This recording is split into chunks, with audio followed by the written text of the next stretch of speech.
Welcome back दोस्तों। आज की इस वीडियो में हम बात करने वाले हैं आपकी कार की कंप्लीट सर्विस के बारे में। आप अगर घर पर अपनी कार की कंप्लीट सर्विस करना चाहते हैं तो किस तरीके से सर्विस की जाती है मैं आपको इस वीडियो में बताने वाला हूँ।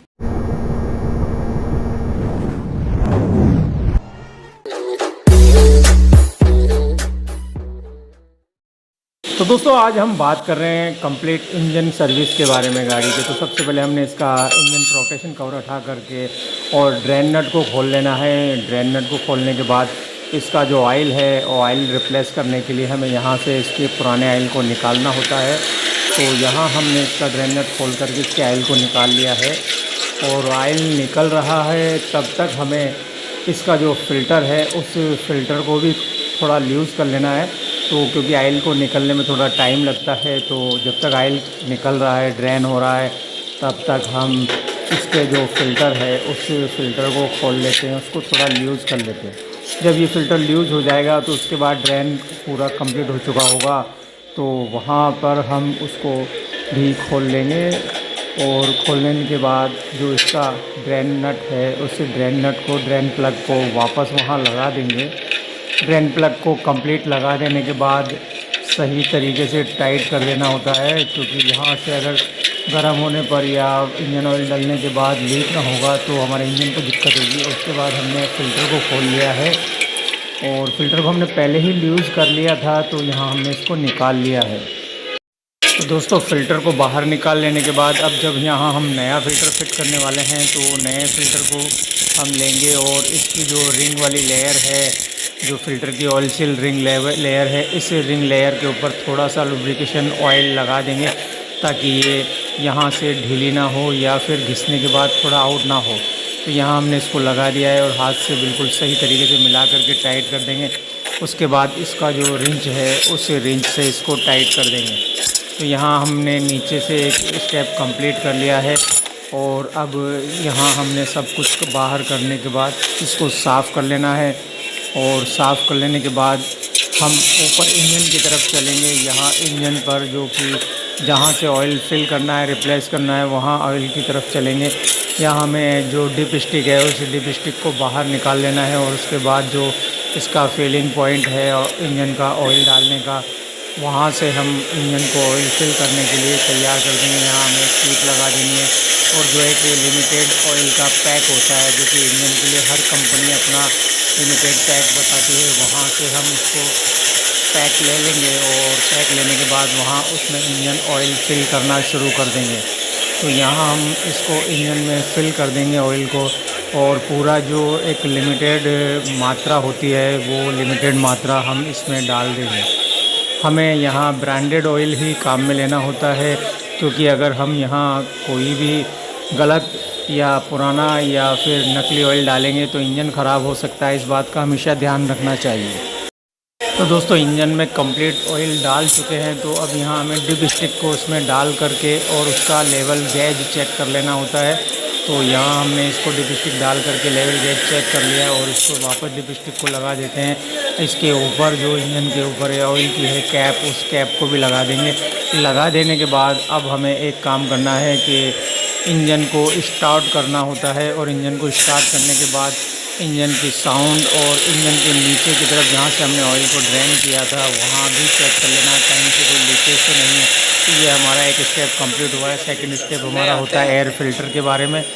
एयर फ़िल्टर के लिए हमें एयर क्लीनर को खोलना होता है। एयर क्लीनर को खोलने के बाद हम देख पाएंगे इसके नीचे की तरफ जो एयर फ़िल्टर होता है, वो एयर फ़िल्टर अगर साफ़ है तो हम उसको एयर से साफ़ करके लगा सकते हैं और अगर ज़्यादा ही गंदा है तो वहाँ हमें उसको रिप्लेस करना होगा। ये देखिए ये बहुत ही गंदा एयर फ़िल्टर है, तो यहाँ इसको चेंज करने से पहले हम एयर क्लीनर को भी साफ़ कर लेंगे।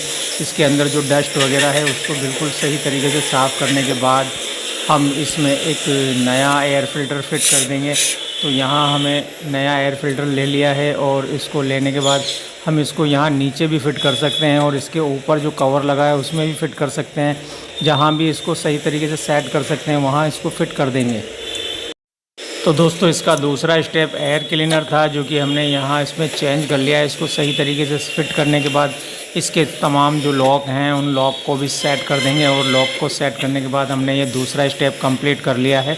यहाँ से इसको लॉक करना है और लॉक करने के बाद अब तीसरे स्टेप की तरफ चलते हैं। तीसरा स्टेप इसका कूलेंट का है, जो कि रेडिएटर के अंदर होता है और यहाँ नीचे एक ड्रेन नट भी होता है। ड्रेन नट नहीं हो तो यहाँ होस पाइप से भी निकाला जाता है। तो यहाँ हमने ड्रेन नट को खोल लिया है और ड्रेन नट को खोलने के बाद यहाँ नीचे की तरफ देखिए आप, इसका कूलेंट गिरना शुरू हो जाएगा। तो यहाँ ये जो पुराना कूलेंट है, इस पुराने कूलेंट को हमने यहाँ से बाहर निकाल देना है पूरी तरीके से, क्योंकि ये पुराना कूलेंट बिल्कुल नए कूलेंट को भी ख़राब कर देता है। तो इसलिए हमने यहाँ पुराना कूलेंट पूरा बाहर निकाल देना है। पूरा कूलेंट बाहर निकाल लेने के बाद वापस से हम ड्रेन नट को टाइट कर देंगे, क्योंकि हमने जो ड्रेन नट खोला था वहाँ से थोड़ा सा भी अगर लीक रहेगा तो वो दिक्कत हो जाएगी। और जो इसका स्पेयर कूलेंट बोतल है उसको भी साफ़ कर लेना है।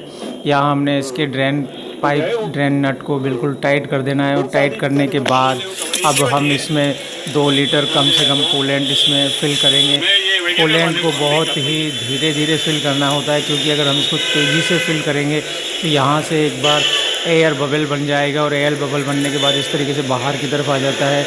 तो यहाँ हमें बहुत धीरे धीरे कूलेंट को फ़िल करना है और रेडिएटर पूरा कंप्लीट हो जाने के बाद जो बचा हुआ कूलेंट होता है वो हम इसकी स्पेयर बोतल में भी डाल देंगे। तो यहाँ हमने रेडिएटर को कंप्लीट पूरा भर लेना है बिल्कुल धीरे धीरे, ताकि एयर का बबल अंदर ना रहे।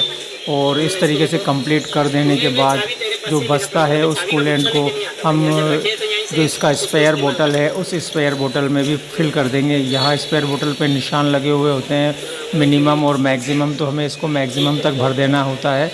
तो यहाँ कंप्लीट कर देने के बाद ये पूरा सही तरीके से हम इसके दोनों कैप्स को लगा देंगे और लगा देने के बाद हमारा ये तीसरा स्टेप भी कंप्लीट हो जाता है। अब हम चौथे स्टेप की तरफ चलेंगे। तो हमने यहाँ इसको कंप्लीट कर दिया है, तो उसके बाद हम चौथे स्टेप की तरफ चलते हैं। तो दोस्तों हमने इसको सही तरीके से कंप्लीट कर दिया है। चौथा स्टेप इसका जो है वो ब्रेक ऑयल की या ब्रेक फ्लूइड के बारे में है। यहाँ हमें इसकी कैप निकाल लेनी है जो कि जाली होती है, और इस बॉटल के अंदर से जो पुराना ब्रेक ऑयल है, पुराना ब्रेक फ्लूइड है, उस पुराने ब्रेक फ्लूइड को बाहर निकाल लेना है। क्योंकि अक्सर लोग कहते हैं यार ब्रेक ऑयल का क्या बिगड़ता है, तो इसके अंदर भी डस्ट और रबड़ की जो डस्ट होती है वो आ जाती है, जो कि पिस्टन वगैरह इसके जो चलते हैं अंदर मास्टर सिलेंडर में, तो वहाँ से वो डस्ट आ जाती है। तो यहाँ हमें निकालने के बाद इसमें नया ब्रेक ऑयल फ्लूइड डाल देना है, और वो कंप्लीट डाल देने के बाद अब हम चौथे स्टेप की तरफ बढ़ने वाले हैं। तो चौथा स्टेप हमारा कैबिन फ़िल्टर, मतलब एसी का जो फ़िल्टर होता है वो एसी के फ़िल्टर को यहाँ हम चेंज करने वाले हैं। एसी के फ़िल्टर को चेंज करने के लिए हमें यहाँ जो इसका ड्राई बॉक्स है उसको खोल लेना है। उसके अंदर की तरफ ब्लोअर है, ब्लोअर के पास एक फ्लैप लगा हुआ होता है। इस फ्लैप को यहाँ से हटा लेंगे तो इसके अंदर की तरफ हमें कैबिन फ़िल्टर नज़र आ जाएगा। इस कैबिन फ़िल्टर को हमें बाहर निकाल लेना होता है, और कैबिन फ़िल्टर को हम यहाँ से बाहर निकालेंगे तो आप देख पाएंगे ये भी अगर गंदा है तो इसको भी रिप्लेस करना है, वरना इसको साफ़ करके हवा से इसको चेंज कर सकते हैं। मगर ये फ़िल्टर बहुत ज़्यादा गंदा है, तो यहाँ हमें नया फ़िल्टर लेना है। कंपैरिजन कर सकते हैं आप दोनों फ़िल्टर्स में कितना डिफरेंस है। यहाँ हमें इस फ़िल्टर को इसी तरीके से फ़िट कर देना जैसे हमने इसको निकाला था। तो यहाँ हमने इस फ़िल्टर को लगा देना है, और लगा देने के बाद इसके ऊपर का जो फ्लैप है उसको वापस लगा देना है और इसको अप डाउन देख लेना है। इसके बाद इसकी जो दोनों तरफ क्लिप लगे हैं उसको क्लिक साउंड सुन लेना है। तो वो वहाँ से अगर क्लिक साउंड हो जाता है तो बिल्कुल सही तरीके से पैक हो चुका है। यहाँ इस तरीके से इसको फिट कर देना है, और फिट कर देने के बाद इसका बॉक्स वापस से लगा देना है। तो ये सब कुछ कंप्लीट कर देने के बाद हमारी कार की कंप्लीट सर्विस हो चुकी है दोस्तों।